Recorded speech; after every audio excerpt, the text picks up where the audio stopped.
Hello, and welcome to my recording of Inclusive Education and Learners Who Are Gifted, presented by McDermott. For this presentation, I will give you an overview. This presentation is designed to address the following points. What does inclusive education mean for me as a teacher, educator, and for children and students who are gifted in 2018 and beyond?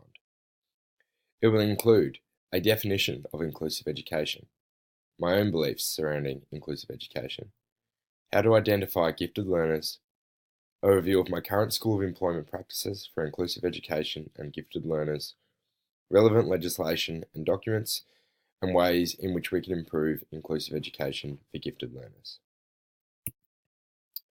Before I begin, I would like to read a statement that greatly resonated with me from our recordings in week 6 of the lectures.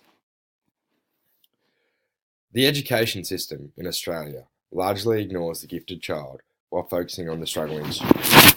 The strong emphasis on achieving grade level standards and the numerous resources developed for closing the gap of low achievement has left little energy or money available for the higher achieving student.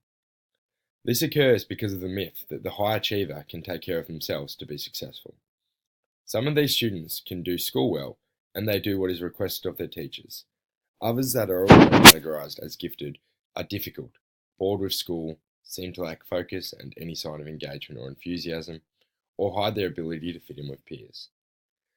As well, these students, like all students, experience emotional and social problems that can interfere with academic achievement. But how do we define inclusive education? Firstly, I will need to define inclusion. Carrington 2016 defines inclusion by stating, a process of reducing barriers to participation in school and community settings.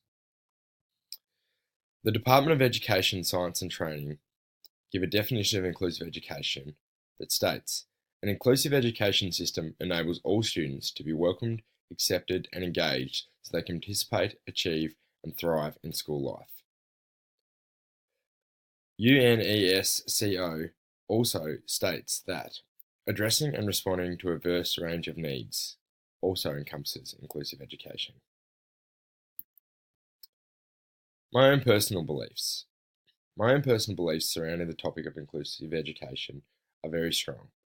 I will start by stating, as a teacher and as a citizen, I believe it is my duty to encompass the following beliefs into my teachings and day-to-day lives. I must provide respectful treatment of all. Provide a safe, discrimination-free environment. Ensure equal treatment to all. I must also encourage acceptance and equal treatment for students of all beliefs, cultures, religions, ethnicities, physical and mental disabilities. I feel this last statement greatly states what I am about with inclusive education.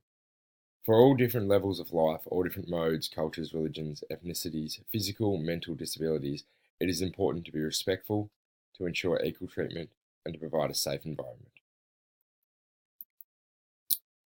Next, I will touch on gifted learners. I will divide this into the following two parts. How do we identify a gifted learner? And how do we teach a gifted learner? Firstly, how do we identify a gifted learner? In the Gifted and Talented Education Professional Development Package for Teachers, Module 2, there are a great many resources in identifying gifted learners. I will start by reading the following statement. Just as it is important to identify students with learning disabilities and assess their particular learning needs on the learning continuum, it is also necessary to identify each gifted child's specific learning needs and current level of achievement. The purpose of identifying a gifted child is to provide appropriate learning experiences. Richard, 2003, from the Gifted and Talented Education Professional Development Package, Module 2. Throughout this package, it states there are many ways to identify a gifted learner. Listed below are some of the more common. Parental identification, aptitude testing, teacher nomination, and IQ testing. To my right, you can see an example document of a young gifted children teacher nomination form. It states several characteristics and behaviours that may help in the identification process of a gifted learner. It is important to be aware that many gifted learners will present with behaviours that can be often misread or misdiagnosed. I will now turn your eyes to the following short clip about gifted learners.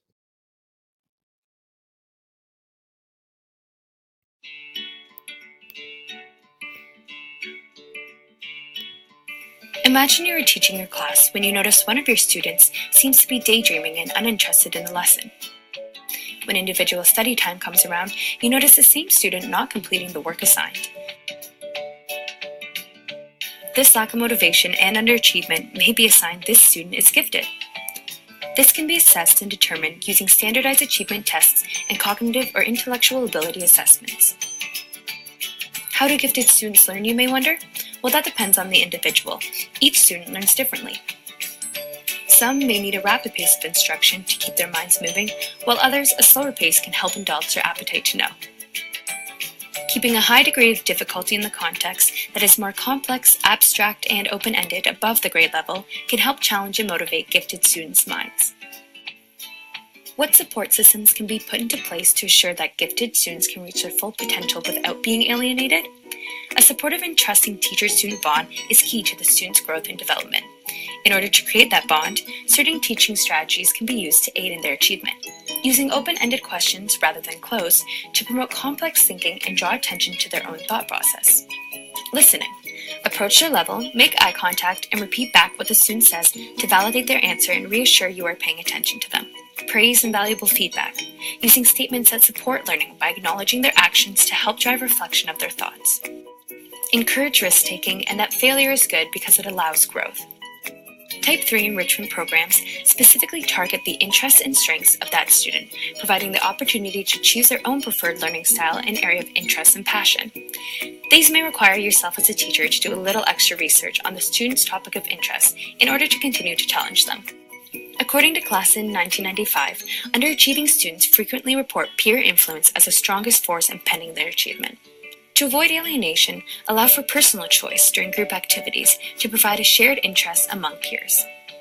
Ability grouping places importance on commonalities shared between interests, abilities, and values between peers rather than age. This type of grouping is seen in pull-out programs, which remove gifted students from their regular classroom for part of the week, surrounding them with similar-minded peers, improving their self-esteem, and allowing more positive growth overall. Although it is quite uncommon, there are certain gifted students who feel that being placed in a heterogeneous classroom, which is one where there are a mix of students who are not gifted, is preferred because they feel that they can achieve more by being at the top of the class with doing minimal work. It is important to remember that each student is very different and sometimes requires more attention to reach their full potential than other students. No matter where a gifted student is placed, whether it be a homogeneous or heterogeneous class, they need to be challenged to the appropriate level, need the proper opportunity to reach their full potential, and need the maximum level of support from their family, peers, and educators.